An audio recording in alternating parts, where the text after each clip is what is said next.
Hello dear students, అందరికీ నమస్కారం. Welcome back to our channel.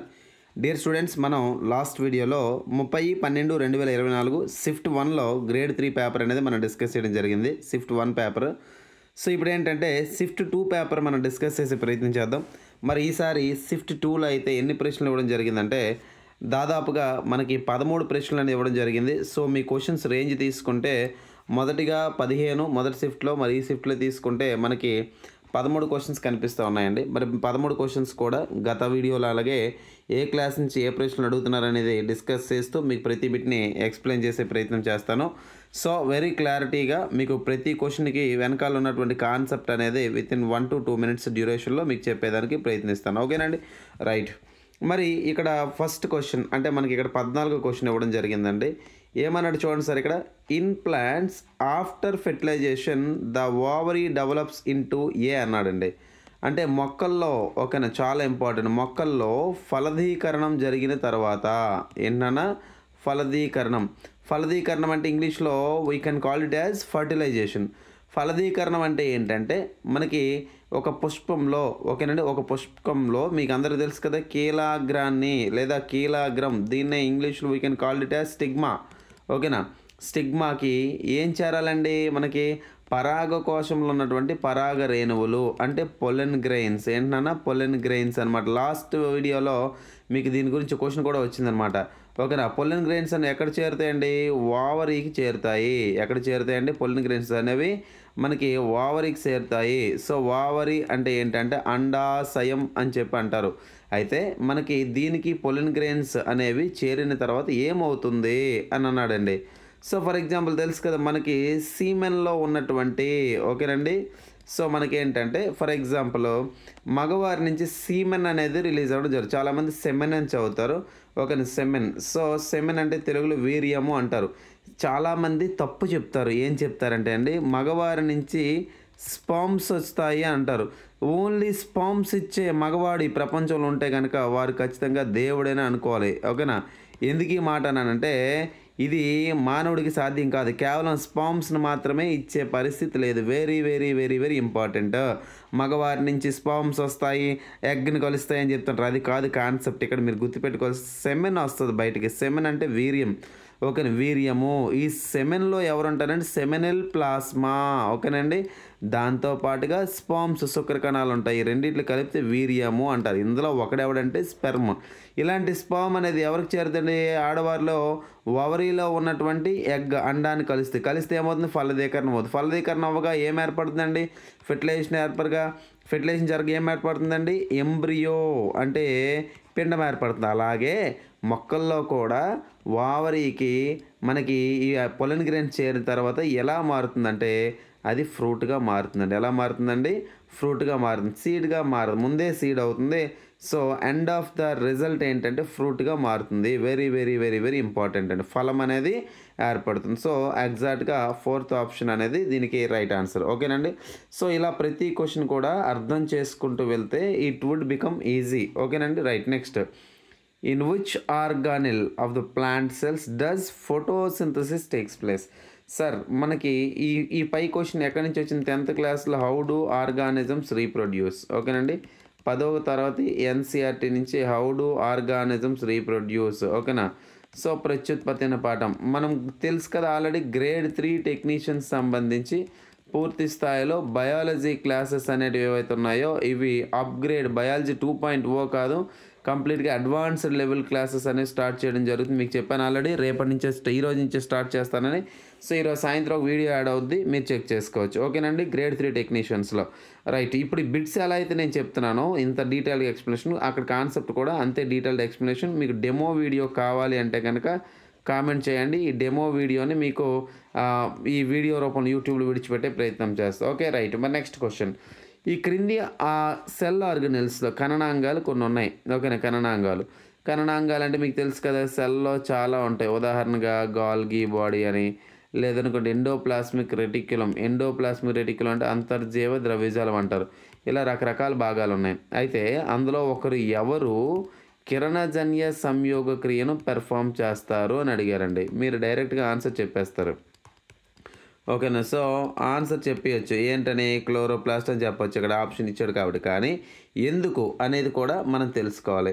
So ఈ క్లోరోప్లాస్ట్ ఎందుకు మిగతా ఆప్షన్లు ఎందుకు కాదనేది మనం డీటెయిల్ ఎక్స్ప్లెనేషన్ అనేది తెలుసుకునే ప్రయత్నం చేద్దామండి. సో మొక్కల యొక్క పత్రాలు, మొక్కల యొక్క లీవ్స్ ఉంటాయి మీకు తెలుసు కదా. So it is a structure of A typical leaf. ఇది ఒక పత్రం అనమాట.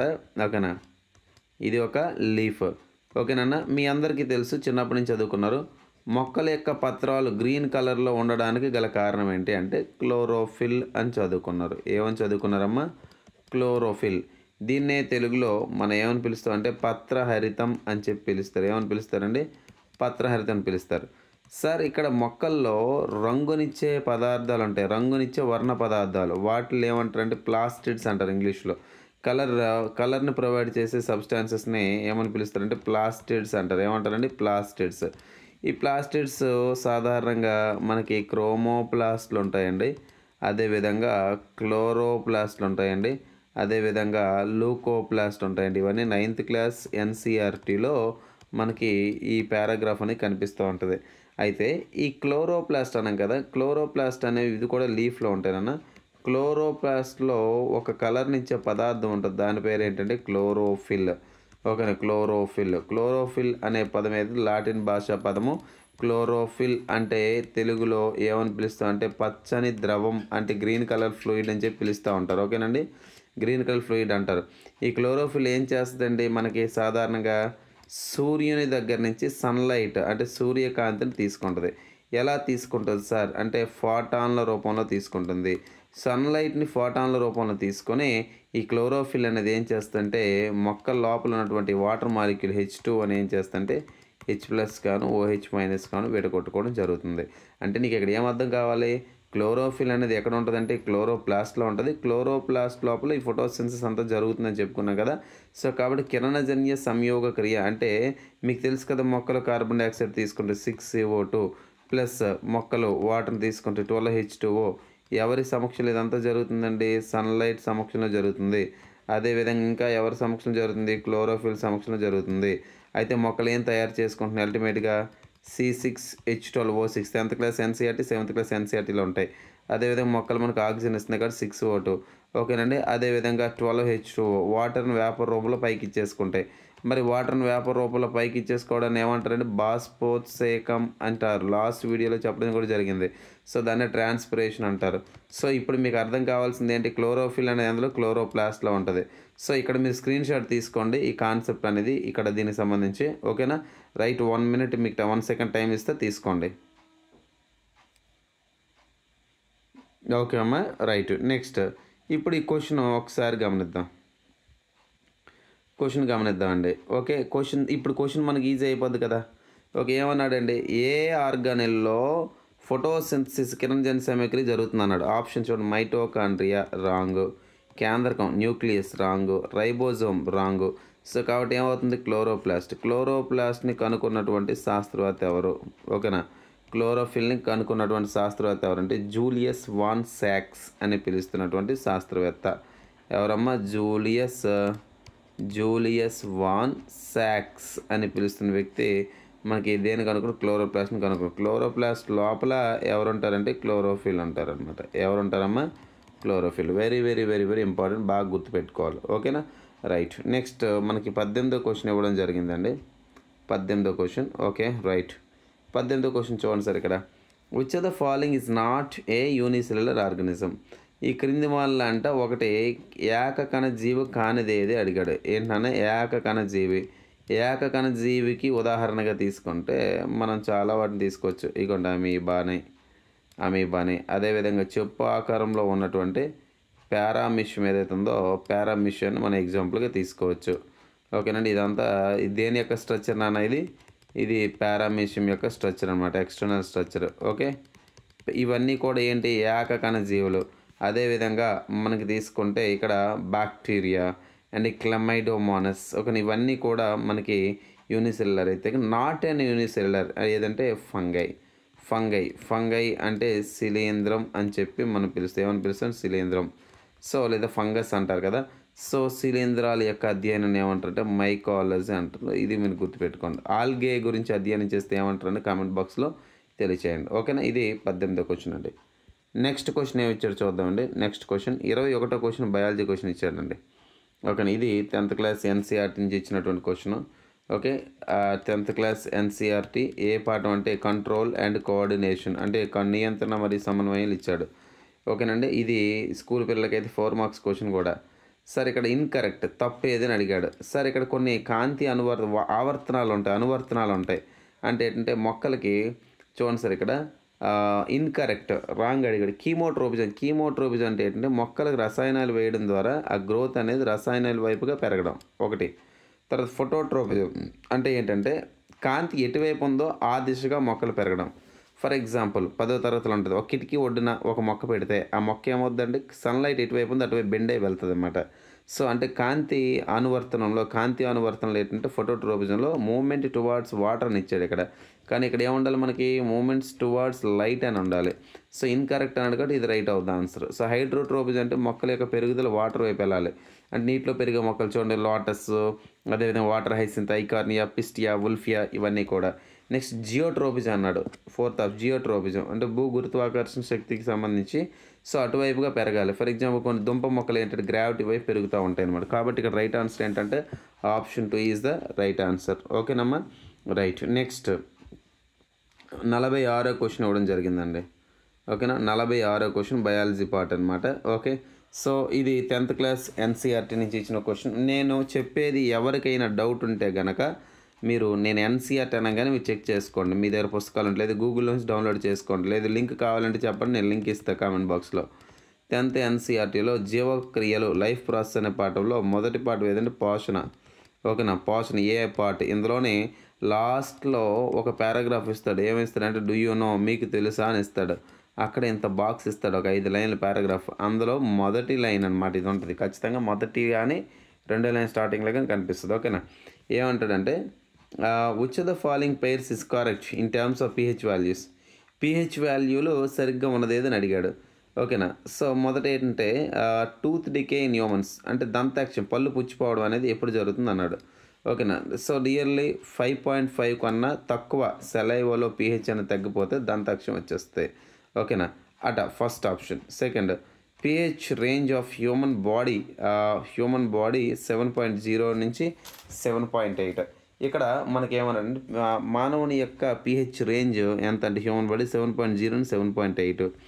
Next acid rain pH of rain water అనేది 8 కన్నా మనకి బిలో అనేది కనిపించాలంట. ఓకేనా. ఇక్కడ మనం రైట్ ఆన్సర్ ఏదంటే ఆప్షన్ బి అనేది మనకి రైట్ ఆన్సర్. అంటే ఓన్లీ బి అనేది కరెక్ట్ అనమాట. అయితే సార్ అభ్యర్థులు ఒకటి గమనించాలి, ఇక్కడ వెరీ వెరీ ఇంపార్టెంట్. ఇలాంటి క్వశ్చన్స్ రేరు, కానీ న్యూమరికల్ వాల్యూ మాత్రం ఇక్కడ మన టెక్స్ట్ బుక్లో ఇవ్వడం జరిగింది కాబట్టి మీరు గమనించాలి. ఓకేనండి. సో ఇక్కడ రైట్ ఆన్సర్ బి అనమాట. ఓకే. రైట్. నెక్స్ట్ 46వ క్వశ్చన్ అయింది కదా. 48వ క్వశ్చన్ మళ్ళీ బయాలజీ పార్ట్ అండి.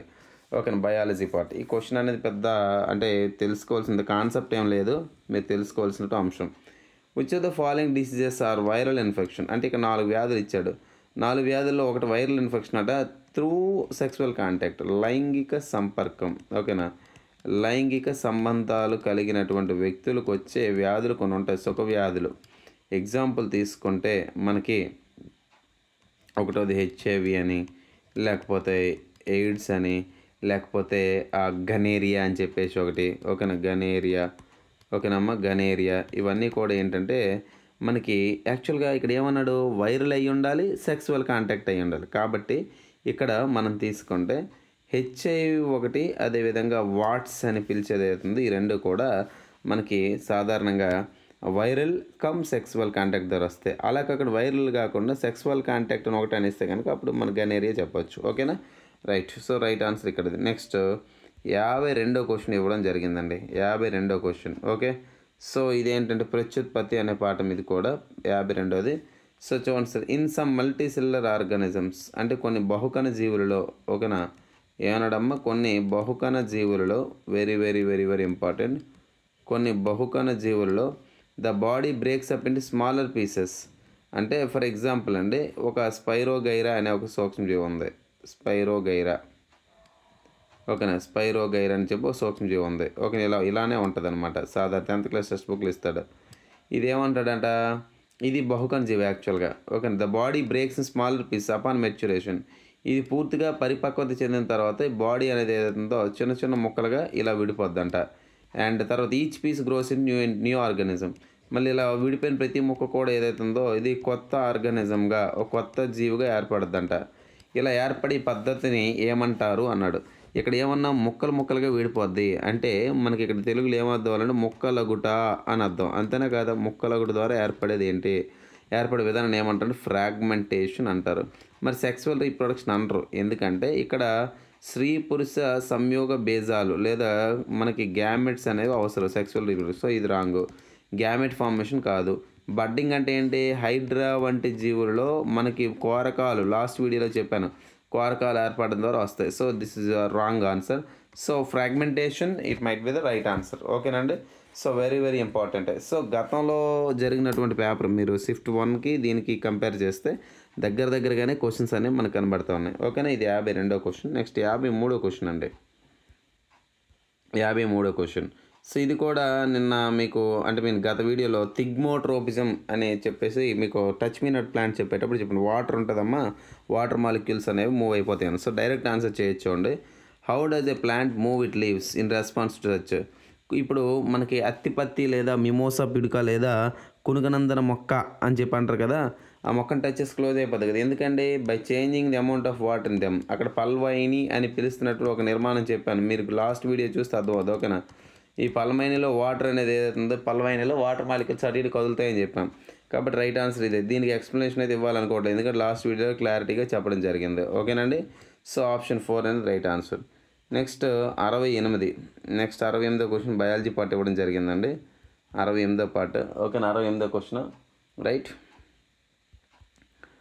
68వ క్వశ్చన్ చూడండి సార్. సింపుల్. ఇక్కడ మనకి ఏం లేదు సార్, కాన్సెప్ట్ వచ్చేస్తే ఓకేనా, కాన్సెప్ట్ వచ్చేస్తే ఎలాంటి క్వశ్చన్ అయినా ఆన్సర్ ఈజీగా ఆడుకోవచ్చు. క్వశ్చన్ చూడగానే ఎక్కడి నుంచి వచ్చింది ఈజీ చెప్పొచ్చు అనమాట. ఇక్కడ ఏమన్నాడు, ఇన్కరెక్ట్ అన్నాడు. ఒక రాంగ్ పేరుని మనం గుర్తించాలి. దేనికి సంబంధించి ఇవన్నీ ఏంటి, జీర్ణ గ్రంథులు అంట, డైజెస్టివ్ గ్లాండ్స్. అదేవిధంగా వాటి నుంచి కొన్ని ఎంజైమ్స్ ఇచ్చాడు. ఒక రాంగ్ వన్ ఏంటని చెప్పాలి సార్. మొదటిది సెలవరీ గ్లాండ్, లాలాజల గ్రంథి. లాలాజల గ్రంథి నుంచి వచ్చే ఎంజైమ్లు ఏంటండి, దీని నుంచి వచ్చే ఎంజైమ్స్ ఏంటి, లైసోజైమ్, సెలైవ నుంచి వచ్చేది. అదేవిధంగా ఇంకోటి ఏంటంటే salivary amylase. Okay, salivary amylase. Amylase అని మాత్రం అనకూడదు, ఎందుకంటే ఎమైలేజ్ అనే ఎంజైము క్లామము లేదా ప్యాంక్రియాస్ నుంచి వస్తుంది. సెలైవరీ ఎమైలేజ్ మీద సెలవరీ గ్లాండ్స్ వస్తాయి. సో దీనికి సంబంధించిన ఎంజైమ్లు ఇవి. సో మనకి ఏమైనా ఇన్కరెక్ట్ అంటే తప్పు అడిగాడు. సో ఇదే కదా రైట్ ఆన్సర్ అవుద్ది. మరి మిగతా కూడా చూద్దాం. బైల్ జ్యూస్ అంటే లివర్ నుంచి వచ్చేది పైత్యరసం. సో ఇది రైటే, కానీ అక్కడ ఏమడిగాడు, రాంగ్ అడిగాడు కదా. పైత్యరసం ఇవి ఏం చేస్తాయి, సాధారణంగా కొవ్వులను, పెద్దగా ఉన్నటువంటి కొవ్వులను చిన్న చిన్న ముక్కలుగా చేస్తుంది. మరి పెద్ద పెద్ద గ్లోబ్యూల్స్, స్మాల్ గ్లోబ్యూల్స్ చేస్తుంది అన్నమాట. సో దీన్ని ఏమని పిలుస్తారు, ఎమల్సిఫికేషన్ అని చెప్పి పిలుస్తారు. ఏమని పిలుస్తారండి, ఎమల్సిఫికేషన్ అంటారు. తర్వాత గ్యాస్ట్రిక్ గ్లాండ్, జఠర గ్రంథులు. దీని నుంచి ఎవరెవరు వస్తారు, పెప్సిన్ అనే ఎంజైమ్ వస్తారు, అదేవిధంగా హెచ్సిఎల్ వస్తారు, అదేవిధంగా స్లాష్మమ్ లేదా మ్యూకస్ అని రిలీజ్ అవ్వడం జరుగుతుంది. ఇది 10th NCERTలో క్లారిటీగా లైన్ ఇవ్వడం జరిగింది. ప్యాంక్రియాస్ నుంచి ఎవరు వస్తారు, ప్యాంక్రియాటిక్ జ్యూస్, క్లామరసం వస్తుంది. రైట్. ఇందులో ట్రిప్సిన్, లైఫేజ్ ఇలాంటి ఎంజైమ్స్ అనేవి మనకు కనిపిస్తుంది. కాబట్టి రాంగ్ అడిగాడు కాబట్టి సెలవరీ గ్లాండ్, ట్రిప్సిన్ అనేది రాంగ్ ఆన్సర్. కానీ ఇదే ట్రిప్సిన్ రైట్ అవ్వాలంటే ఇది ఎక్కడి నుంచి రావాలి, ఇక్కడి నుంచి రావాలి, ప్యాంక్రియాస్ నుంచి, క్లామం నుండి. ఓకేనండి. సో 68వ క్వశ్చన్ రైట్ ఆన్సర్ ఒకటని మీకు అర్థమైంది. నెక్స్ట్ 73వ క్వశ్చన్. 73వ క్వశ్చన్ సింపుల్ క్వశ్చన్. ఓకేనా, క్వశ్చనే సింపుల్, టెక్స్ట్ బుక్ మీద అవగాహన ఉంటే. సింపుల్ ఫామ్ ఆఫ్ ప్రోటీన్ అన్నాడు. ప్రోటీన్ యొక్క సరళమైనటువంటి ఆకృతి ఏంటి అడిగాడండి. ఇక్కడ చూడండి సార్, ఒక మాట చెప్తాను చూడండి. మనకి సాధారణంగా ట్రిప్సిన్ అనే ఒక ఎంజైమ్ ఉంటుందండి. ఓకేనా, ముందు కనబడింది పదం ట్రిప్సిన్ అనే ఎంజైమ్. దీంతో పాటుగా పెప్సిన్ అనే ఒక ఎంజైమ్ ఉంటుంది. ఓకేనా, వీళ్ళిద్దరు పని ఏంటంటే వీళ్ళిద్దరు కూడా జీర్ణ వ్యవస్థలో, డైజెస్ట్ సిస్టంలో ప్రోటీన్స్ను ఎలా మారుస్తారంటే పెప్టోన్స్గా మారుస్తారు. పెప్టోన్స్ను ఎలా మారుస్తారంటే పెప్టైడ్స్గా మారుస్తారు.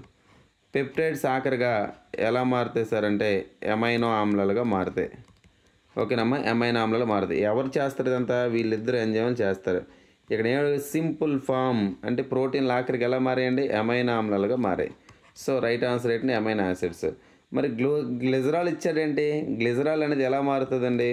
ఫ్యాట్స్ అనేవి ఏవైతే ఉన్నాయో ఫ్యాట్స్ కొవ్వుల మీద లైఫేజ్ అనే ఎంజైమ్ పనిచేసినప్పుడు ఈ ఫ్యాట్స్ ఎలా మారుతాయి అంటే ఫ్యాటీ యాసిడ్స్ గాను ప్లస్ గ్లిజరాల్గా మారుతాయి. సో ఇది రాంగ్ ఆన్సర్. ఫ్యాటీ యాసిడ్ ఇవ్వండి ఇక్కడ ఇచ్చిన, గ్లిజరాల్ ఇక్కడ ఇచ్చాడు. ఏంటి? ఫ్యాట్స్ అనే డైజెస్ట్ అయితే ఇలా మారిపోతాయి. కానీ ప్రోటీన్ యొక్క సింపుల్ ఫామ్ అడిగాడు. ఆన్సర్ ఏం చెప్తామని ఎలిమినేషన్ ప్రాసెస్లో చెప్పచ్చు ఈజీగా, అమైనో యాసిడ్స్. ఎలిమినేషన్ ప్రాసెస్ కూడా రావాలంటే మన దగ్గర సబ్జెక్ట్ ఉండాలి తమ్ముడు. ఖచ్చితంగా టెక్స్ట్ బుక్లు బాగా రఫ్ ఆడించాలన్నమాట. సో గ్రేడ్ 3 కోర్స్ అనేది లాంచ్ చేస్తున్నాం కదా యాప్లో. మీకు అయితే ప్రతి పదం కూడా కాన్సెప్ట్ చెప్పినప్పుడే, ఫర్ ఎగ్జాంపుల్ ఒక హాఫ్ అన్ అవర్ మనం ఫర్ ఎగ్జాంపుల్ మజిల్స్ గురించి క్లాస్ అయిపోయాం అనుకోండి, చెప్పి వెంటనే ప్రీవియస్ క్వశ్చన్స్ ఎలాంటివి వస్తున్నాయి అనేది కూడా ఆ వీడియోలో మీకు డిస్కస్ చేయడం జరుగుతుంది. ఆల్రెడీ 40 వీడియోలు యాడ్ చేయడం జరిగింది గ్రేడ్ 3 టెక్నీషియన్స్లో. దాంతోపాటు fully updated human systems everything అన్నీ కూడా బోర్డు మీద నేను డైరెక్ట్గా చెప్తాను. నో బ్యాక్గ్రౌండ్, ఎలాంటి బ్యాక్గ్రౌండ్లో చెప్పే పరిస్థితి లేదు. కంటిన్యూస్గా కంటెంట్ అనేది మీకు కంప్లీట్ చేసే ప్రయత్నం చేస్తాం. ఓకేనండి, రైట్. నెక్స్ట్ క్వశ్చన్కి వెళ్దామా? మళ్ళీ 81 క్వశ్చన్ ఇచ్చాడండి. ఓకేనా, 81 క్వశ్చన్ బయాలజీ పార్ట్ ఇచ్చాడు. Okay, 81 sir. చూడండి సార్, ఈ క్వశ్చన్ చాలామంది తప్పులు చదువుతారు. ఓకేనా, నేను విన్నాను చాలా చోట్ల. చూడండి sir, the sperms produced in testis are transported via. Sir ఇక్కడ స్పర్మ్స్ అంటే శుక్ర కణాలు ఎక్కడ ప్రొడ్యూస్ అవుతాయి? ముస్కాల్లో ప్రొడ్యూస్ అవుతాయి, టెస్టిస్లో. అవి ఎలా ట్రాన్స్ఫర్ అవుతాయి అని అడిగాడు. ఓకేనండి, ఒక్కసారి చిన్న రఫ్ డయాగ్రామ్ తీసుకుందాం అండి. ఓకేనా, రఫ్ డయాగ్రాము. ఈ పురుష జీవులు ఒక హ్యూమన్ మేల్స్లో మనం గమనిస్తే, హ్యూమన్ మేల్స్లో ఒక రఫ్ డయాగ్రామ్ వేస్తాం చూడండి. హ్యూమన్ మేల్స్లో గమనిస్తే ఇవి ముస్కాలండి. కింద ఇక్కడ ఉన్నటువంటి ఏవైతే ఇవి ముస్కాలు అంటే in sense we can call it as testis. ఓకేనండి, ఏమని పిలుస్తామండి? టెస్టిస్ అంటే ముస్కాలు అంటారు. దీని నుంచి ఏం క్యారీ అవుతాయన్న? ఇలా ట్యూబ్ స్టార్ట్ అవుతాయి అన్నమాట, ఇలా. ఓకేనా, ఇలా ట్యూబ్ స్టార్ట్ అవుతాయి. ఇప్పుడు ఈ మొదటి రీజియన్ని ఏమని పిలుస్తామంటే, మొదటి భాగాన్ని ఎపిడైడిమిస్ అంటారు. ఎపిడైడిమిస్ అని చెప్పి పిలుస్తారు. ఎక్కడ? ఇలా ఈ రీజియన్ ఇదంతా ఎపిడైడిమిస్. ఓకేనా, ఒకసారి కలర్ మార్చి మీకు చూపిస్తున్నానండి. So this is epididymis. ఇదంతా ఎపిడైడిమిస్ నుంచి శుక్ర కణాలు అని ఇలా వెళ్తాయి, స్పామ్స్ అని వెళ్తాయి అన్నమాట. ఓకేనా, ఇలా స్పామ్స్ అని వెళ్తాయి. సార్ దీని పేరు ఏంటి? ఈ పైప్ పేరు ఏంటంటే వాస్ డిఫరెన్స్ అంటారు. ఏమంటారన్నా? Vas deferens. తెలుగులో ఏమంటారంటే శుక్రనాళం అని చెప్పి పిలుస్తారు. ఏమని పిలుస్తారు? శుక్రనాళం. సో ఇవి వెళ్ళి ఎక్కడ ఓపెన్ అవుతాయి అంటే, ఇవి వెళ్ళి ఎక్కడ ఓపెన్ అవుతాయి అంటే ఇలా ఒక సన్నని గొట్టం వంటి నిర్మాణం ఉంటుంది. దీన్ని ఏమంటారంటే యురెత్రా అని చెప్పి పిలుస్తారు. ఏమని పిలుస్తారు నాన్న? యురెత్రా. సో దీన్ని తెలుగులో ప్రసేకము అంటారు. యురెత్రా మీద మజిలర్ ఆర్గాన్, యురెత్రా మీద ఉన్న మజిలర్ ఆర్గాన్ ఏదో దీన్ని పెన్నిస్ అంటారు. దీన్ని ఏమంటారు? పెన్నిస్. పెన్నిస్ అంటే తెలుగులో మేహనం అంటారు. ఏమంటారు నాన్న? మేహనం. సో పెన్నిస్ అంటే యురెత్రాలోకి వచ్చి ఓపెన్ అవుతుంది. ఇక్కడ ఏమన్నాడు? Sperms produced in the testis. మనం వాడు చెప్పిన విధంగానే, నేను కొత్తగా ఇక్కడ ఏం చెప్పలేదు. వాడు ఏమన్నాడండి? ఇక్కడ ఉన్నటువంటి టెస్టిస్లో ఉత్పత్తి అయిన స్పర్మ్స్ అనేవి ట్రాన్స్పోర్టెడ్, ఎలా ట్రాన్స్పోర్ట్ అవుతాయి అన్నాడు. ఇగోండి ఎలా ట్రాన్స్పోర్ట్ అవుతున్నాయి, ఈ ట్యూబ్ ద్వారా ట్రాన్స్పోర్ట్ అవుతున్నాయి. దీని పేరు ఏంటి? Vas deferens. దీని తెలుగులో ఏమన్నా శుక్రనాళం. ఆన్సర్ ఎక్కడ ఉంది చూడండి, వాస్ డిఫరెన్స్. ఇగోండి right answer, vas deferens. Urethra కాదు, యురెత్రాలోకి ఓపెన్ అవుతున్నాయి కానీ యురెత్రా ద్వారా కాదు, తప్పు. సెమినల్ వెసికల్ అనేది గ్రంథులు. యూరినరీ బ్లాడర్ ఎంత శుక్రకణాలు వచ్చి యూరినరీ బ్లాడర్లకు వెళ్ళిపోతే ఇంకెందుకు? So wrong. కాబట్టి రైట్ ఆన్సర్ ఏంటంటే వాస్ డిఫరెన్స్ అనేది రైట్ ఆన్సర్. Very important. ఈ క్వశ్చన్స్ మీద అప్రోచ్ ఉంటే ఈజీ అనమాట. Okay, right. నెక్స్ట్ 82వ క్వశ్చన్. ఓకేనమ్మా, నెక్స్ట్ 82వ క్వశ్చన్కి వెళ్దాం. 82వ క్వశ్చన్ ఏంటి? What is the reason for the formation of bird in hydra? Sir hydra వంటి జీవులలో మీకు ఆల్రెడీ చెప్పాను, పునరుత్పత్తి అనేది జరుగుతుంది అన్నాం. అవునా కాదా?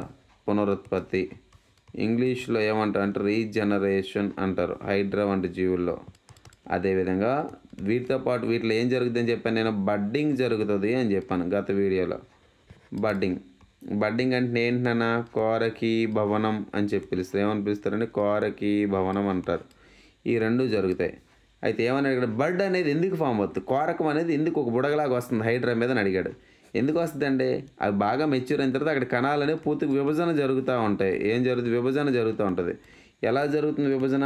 పూర్తి స్థాయిలో కంటిన్యూస్గా కొత్త కణాలను ఏర్పడుతూ ఉంటాయి, పాత కణాలు పోతూ ఉంటాయి, పూర్తి స్థాయిలో ర్యాపిడ్గా అవుతూ ఉంటాయి. కాబట్టి ఒకే చోట ర్యాపిడ్ సెల్ డివిజన్ జరుగుతూ ఉంటుంది స్పెసిఫిక్ సైట్లో. కాబట్టి ఇది right answer. Over growth of whole body, శరీరం అంతా పెరిగిపోతే చచ్చిపోద్ది హైడ్రా. సెల్ సైకిల్ తప్పు. మ్యూటేషన్ అంటే ఉత్పరివర్తనం. ఆప్షన్ మ్యూటేషన్ అంటే ఏంటి అనుకున్నారు? ఇగోండి డిఎన్ఏ ఉంటుంది కదా నాన్న, డిఎన్ఏలోనే ఓకేనా, డిఎన్ఏలోనే వచ్చే ఆకస్మిక మార్పులు ఏవైతున్నాయో మార్పులు మ్యూటేషన్ అంటారు. మ్యూటేషన్ అంటే తెలుగులో ఏమంటారు? ఉత్పరివర్తనం. ఇది కొత్త ఎన్సీఆర్టీ టెక్స్ట్ బుక్లో ఇవ్వలేదు ఓకేనా.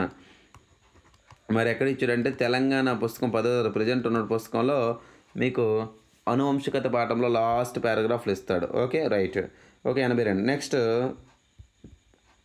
84 క్వశ్చన్ అండి. 84 క్వశ్చన్. సార్ ఈ క్వశ్చన్ మనకి పూర్తి స్థాయిలో సబ్జెక్ట్ మీద అవగాహన ఉండాలి, విసర్జక వ్యవస్థ మీద అవగాహన రావాలి ఓకేనా. ఏమన్నా వచ్చే the following sub not selectively reabsorbs as the urine flow along the tubules. Sir ఇక్కడ మనకి ఏంటంటే యూరిన్ అనేది ఏదైతే ఉందో యూరిన్ బయటికి పోసేటప్పుడు యూరిన్లో ఒక పదార్థం అనేది వెనకకు తీసుకోబడదు, డస్ నాట్ రీఅబ్జార్బ్. అంటే ఫర్ ఎగ్జాంపుల్ ఏంటో చెప్తాను చూడండి. యూరిన్ లోపల ఒకవేళ ఏమైనా గ్లూకోజ్ ఉందనుకోండి, ఎక్సెస్ గ్లూకోజ్ ఉంది. ఈ గ్లూకోజ్ని తీసుకువెళ్ళడానికి ఒకడు ఉంటాడు, వాడెవడంటే ఇన్సులిన్. అలా ఎక్సెస్ ఉన్నటువంటి పదార్థాలు తీసుకెళ్ళడానికి ఎవడో ఒకడు ఉంటాడు, కానీ ఒకడిని మాత్రం వెనక్కి తీసుకోదు. వాడెవడంటే యూరియా. ఎందుకంటే మానవుని యొక్క మూత్రంలో యూరియా ఉంటుంది, అదేవిధంగా కొద్ది మొత్తంలో యూరిక్ యాసిడ్ ఉంటుంది. యూరియా అనేది శరీరంలో ఉండకూడదు. ఉంటే ఎలా మారుతుంది సార్? అమ్మోనియాగా మారిపోయి విష పదార్థంగా మారుతుంది. కాబట్టి urea has to be excreted out. కాబట్టి యూరియా అనేది రైట్ ఆన్సర్ అవుతుంది అనమాట. అర్థమైందండి అందరికీ అర్థమయ్యే ఉంటుంది. సో కేర్ఫుల్గా మీరు ఎన్సీఆర్టీ టెక్స్ట్ బుక్స్ని మీరు జాగ్రత్తగా ప్రిపేర్ అయితే కనుక ఖచ్చితంగా మంచి అవుట్పుట్స్ అయితే వస్తాయండి. సో వెంటనే మన యాప్ డౌన్లోడ్ చేయాలనుకుంటే మన యాప్ పేరు ఇవ్వండి, బయాలజీ ఇట్స్ సింపుల్ నవ్ అండి. బయాలజీ ఇట్స్ సింపుల్ నవ్ అనేది మన యాప్ పేరండి. వెంటనే డౌన్లోడ్ చేసుకోండి. మీకు గ్రేడ్ 3 కోర్స్ అనేది 3 months వ్యాలిడిటీ ఇవ్వడం జరిగింది. బయాలజీ 2.0 తీసుకున్న అభ్యర్థులకు గమనిక, గ్రూప్ డి వరకు ఇది పర్ఫెక్ట్. మీరు ఇప్పుడు గ్రేడ్ 3 అనేది సాధించాలంటే 100% బయాలజీ ఫుల్ డెప్త్ అందించడం జరుగుతుంది. ఇంట్రెస్ట్ ఉన్న ఆస్పిరెంట్స్ తీసుకోవచ్చు ఓకేనా. Right, thank you.